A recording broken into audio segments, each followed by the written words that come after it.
வணக்கம். வாழ்க விவசாயம், வளர்க விவசாயிகளின் ஒற்றுமை. இன்று நமது விவசாய சங்கங்களின் கூட்டு முயற்சியினால் கவன ஈர்ப்பு கண்டன ஆர்ப்பாட்டம் கோவை மாவட்டத்தில் C2 மாவட்ட வட்டாட்சியர் அலுவலகம் முன் குறைந்தது 50 விவசாய பெருங்குடி மக்களோடு இணைந்து கண்டன ஆர்ப்பாட்டத்தை நடத்தினோம். இதில் 2 முக்கிய கோரிக்கை. வடநாட்டில் நடக்கும் விவசாயிகளின் போராட்டத்தை மத்திய அரசு செவிசாய்க்காமல் அவர்களை பாகிஸ்தான் போன்று ராணுவ கட்டுப்பாடாக அடக்கி முயற்சிக்கிறது. இருந்தாலும் கடந்த ஓராண்டுக்கு முன்பு நாடாளுமன்றத்தில் நிறைவேற்றப்பட்ட 3 சட்டங்களை திரும்ப பெற விவசாயிகள் 1 வருடமாக டில்லியில் போராடி அதை வெற்றி கண்டார்கள். அந்த வெற்றி உலக தரத்துக்கு நிகரானது. அந்த அளவுக்கு அந்த வெற்றியை திரும்ப பெற விவசாயிகள் திரும்ப பெற்றார்கள், நாடாளுமன்றத்தில் திரும்ப பெற்றார்கள்.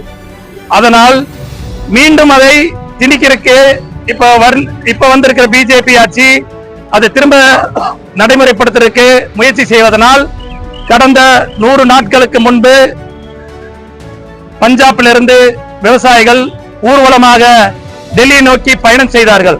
அந்த பயணத்தின் போது மத்திய அரசும் ஹரியானா அரசும் டெல்லி நோக்கி பயணம் செய்ய தடுத்து ஹரியானா பார்டரில் ரோடுகளை பாகிஸ்தானை குறுக்காட்டுவதை போல பர்மனண்டாக தடுப்பு சுவர்களை எழுப்பி ஆணைகளை பதித்து எந்த விதமான வாகனமும் நடைமுறையில் பயணம் செய்யாத அளவுக்கு செய்தார்கள்.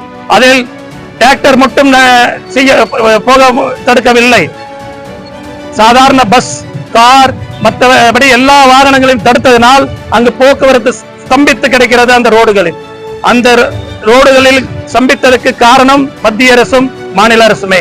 அதை எதிர்த்து அவர்கள் நீதிமன்றத்தை நாடினார்கள். நீதிமன்றம் அந்த தடைகளை எடுத்திருக்க சட்டத்திலிருந்து வல்லுநர்கள் உத்தரவு தந்தார்கள். அந்த உத்தரவை 1 வாரத்துக்குள் நடைமுறைப்படுத்த நீதிமன்றம் ஒரு டைம் கொடுத்தது. அந்த நீதிமன்றங்களை கொடுத்த டைமை மத்திய அரசும் மாநில அரசும் கடைபிடிக்கவில்லை.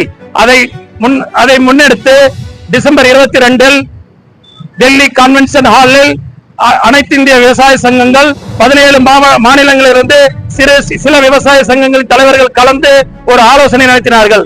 அதில் MSP இம்ப்ளிமெண்ட் பண்ணுவதனால் நாட்டுக்கு 2 லட்சம் கோடி செலவாகிறது என்பதை அரசாங்கம் ஒரு பொய் அறிக்கை சமர்ப்பித்தது. அது இல்லை என்று நமது சங்கங்கள் ஏற்படுத்திய 4 விஞ்ஞான விவசாய அறிஞர்கள் அதை ஆராய்ந்து அதை அரசாங்கத்துக்கு அவ்வளவு செலவு ஆவதில்லை, இன்னும் குறைவாகத்தான் ஆகும். இதை அமல்படுத்துவதனால் விவசாயிகளுக்கும் நன்மை, அரசாங்கத்துக்கும் நன்மை, உபயோகிப்பதற்கும் நன்மை என்று அடித்து அவர்கள் பேசினார்கள். அந்த கூட்டத்துக்கு இறுதியாக 4 மாநிலங்களிலிருந்து 12 MPகளும் வந்து கலந்து கொண்டார்கள். அவர்களும் உங்களுடைய கோரிக்கை நல்ல கோரிக்கை, அதை ஏற்று நாங்கள் எங்களுடைய கட்சியினுடைய தலைவரிடம் எடுத்து கூறி நாடாளுமன்றத்தில் அதை பேச அனுமதி பெற்று நாங்களும் நாடாளுமன்றத்தில் எதிர்குரல் கொடுப்போம் என்று உறுதியளித்தார்கள். அதுக்கு அடுத்த நாள் விவசாய சங்கங்கள் 12 தலைவர்களும் ராகுல் காந்தியை, எதிர்கட்சி தலைவரை ராகுல் காந்தியை நாடாளுமன்றத்தில் சந்தித்து அவரையும் இந்த கோரிக்கைக்காக குரல் கொடுக்க கேட்டுக்கொண்டார்கள். அவர்கள் கேட்டுக்கொண்டதுக்கு இணங்க இந்தியா கூட்டணியில் பேசி நான் ஒரு முடிவெடுத்து இந்த கூட்டத்திலே, இந்த நடைபெறுகிற நாடாளுமன்ற கூட்டத்திலேயே நான் எதிர்குரல் கொடுப்பேன் என்று அவர் உறுதிமொழி அளித்தார்.